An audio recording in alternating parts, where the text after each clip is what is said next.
హెచ్చరిక, దైవజనుని హెచ్చరిక. దేవుని వాక్యం ఇవాళ ఊరికి వృధా అయిపోతుందండి. అనవసరమైన వాళ్ళకి దేవుని మర్మాలు ఎలా అర్థమవుతాయి, అసలు దేవుని కార్యాలు ఎలా, ప్రకృతి సంబంధమైన మనుషుడికి ఆధ్యాత్మిక సత్యాలు అందుకనే ఆయన ఉపమాన రీతిగా చెప్పేవాడు. శిష్యులకు కూడా అర్థమయ్యేది కాదు.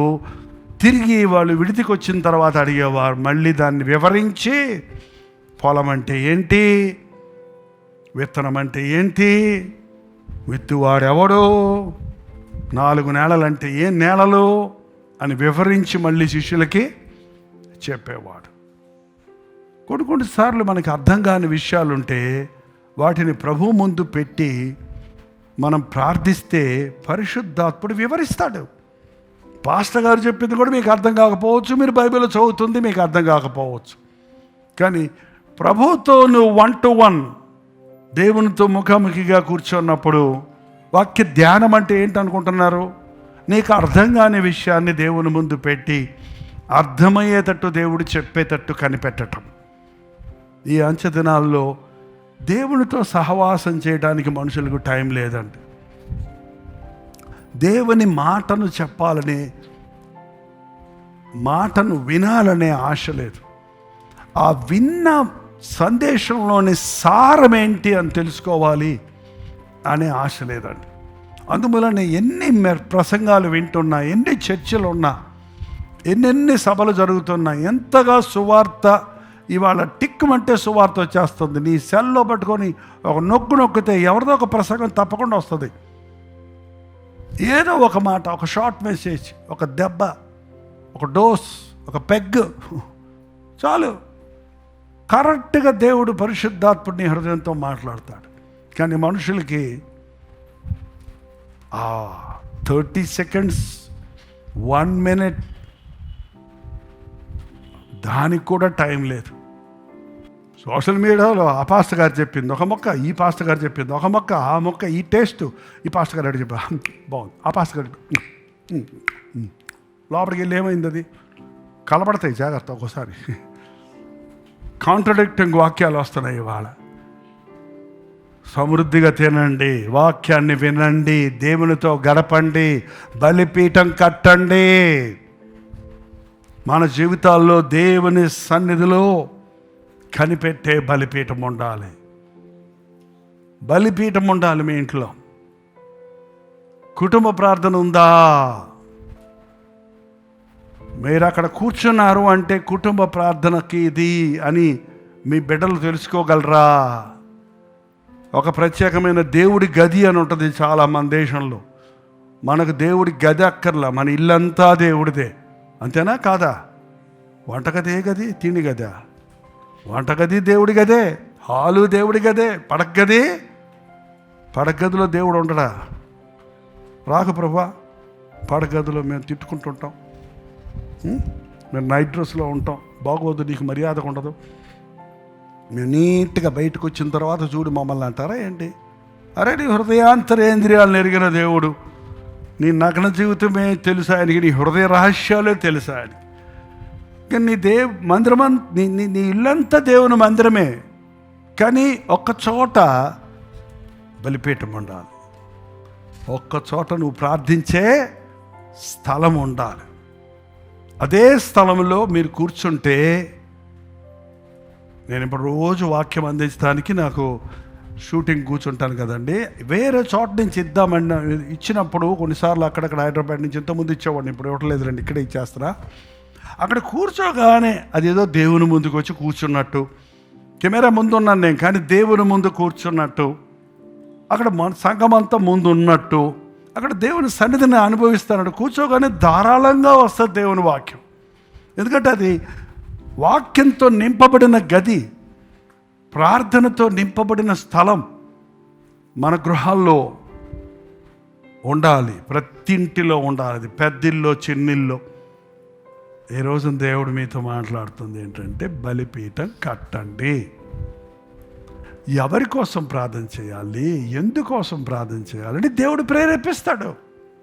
బలిపీఠం దగ్గరకు వస్తే మనం బలైపోవాలండి. మనం బలైపోవాలి.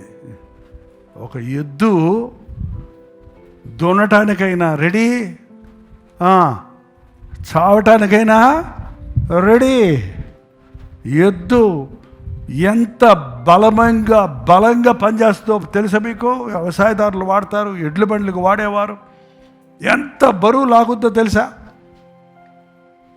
లేదు నిన్ను కషాయోడి దగ్గర తీసుకెళ్తున్నాం, నిన్ను నరికి మొత్తానికి భోజనం పెట్టబోతున్నామన్నా కూడా సిద్ధమే. ఒక క్రైస్తవుడు చావడానికి సిద్ధమే. దేవుని రాజ్య భారాన్ని మోయటానికి. నా మటుకైతే బ్రతుకుట క్రీస్తు, చావైతే లాభం. ప్రార్థన. ప్రభువా, నీ పాదముల దగ్గర మోకరిల్లున్నామయ్యా. మా హృదయాలను నీ మాటలతో నింపయ్యా, నీ భారముతో నింపయ్యా. నీ పాదాల దగ్గర కూర్చొని నీ హృదయ భారాన్ని ఎరిగి నీ సేవ చేసే భాగ్యం మాకు దయచేయ్యా. నీ చిత్తాన్ని ఎరిగి మా చిత్తాన్ని వదిలి నీ చిత్తానుసారంగా జీవించే జీవితాలు మాకు దయచేయి. దీన సంఘములో ప్రతి ఒక్కరూ నీతో సత్సంబంధం కలిగిన వారిగా ఉండినట్లు ప్రతింటిలో ఒక బలిపీఠం దయచేయాలి. ప్రార్థన ధూపం మా ఇంటిలో నుండి నీ సన్నిధికి చేరాలయ్యా. కుటుంబ ప్రార్థనలు దయచేయాలి ఆయన. ఏ తెగులు మా గుడారములోనికి రాకుండా, ఏ సాతాను అంబులు మా బిడ్డల మీద తగలకుండా నీ కంచె మా చుట్టూ ఉండేటట్టు అరుణోదయమును లేచి నీకు మొర్రపెట్టిన యోబు వలె నాయన మొర్రపెట్టుటకు నీ అగ్ని కంచె మా గృహాల చుట్టూ ఉండటకు సహాయం చేయి. నేను నా ఇంటి వారు యెహోవానే సేవించుతామన్న మాట మా పట్ల నెరవేర్చున ఆయన. నీ గొప్ప కార్యాలను జరిగించుమని ఆయన దీవెనలతో మమ్మల్ని పంపించమని క్రీస్తు నామములో అడుగుచున్నాను తండ్రి. తండ్రి అయిన దేవుని యొక్క ప్రేమయు, కుమారుడైన క్రీస్తు యొక్క కృపయు, ఆదరణకర్త అయిన పరిశుద్ధాత్మ యొక్క సహవాసమును కూడి వచ్చిన మనందరికీ ఇప్పుడును సదాకాలము తోడై ఉండును గాక. ఆమేన్.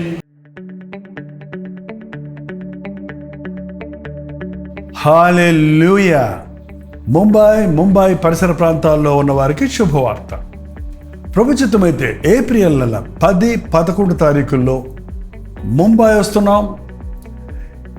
కల్వడి దర్శనం టీవీ కార్యక్రమాల ద్వారా ఆధ్యాత్మికంగా బలపడుతున్న మిమ్మల్ని, శుభ సందేశ్ హిందీ కార్యక్రమాల ద్వారా ఆశీర్వదించబడుతున్న మిమ్మల్ని ముఖాముఖిగా చూడాలని, మీకోసం వ్యక్తిగతంగా ప్రార్థన చేయాలని, రోజు వాక్యాన్ని సోషల్ మీడియా ద్వారా వింటున్న మిమ్మల్ని అందరినీ ఆధ్యాత్మికంగా మరింత బలపరిచి ప్రభు రాకడ కొరకు సిద్ధపడినట్లుగా చేయాలని ఎంతో ప్రార్థనతో, ప్రయాసతో, ఖర్చుతో చెన్నై నుంచి ముంబై వస్తున్నాం. కాబట్టి ముంబై పరిసర ప్రాంతాల్లో ఉన్న మీరందరూ 10, 11 తారీఖులు గుర్తుపెట్టుకోండి. రోజు సాయంత్రం 5 గంటలకి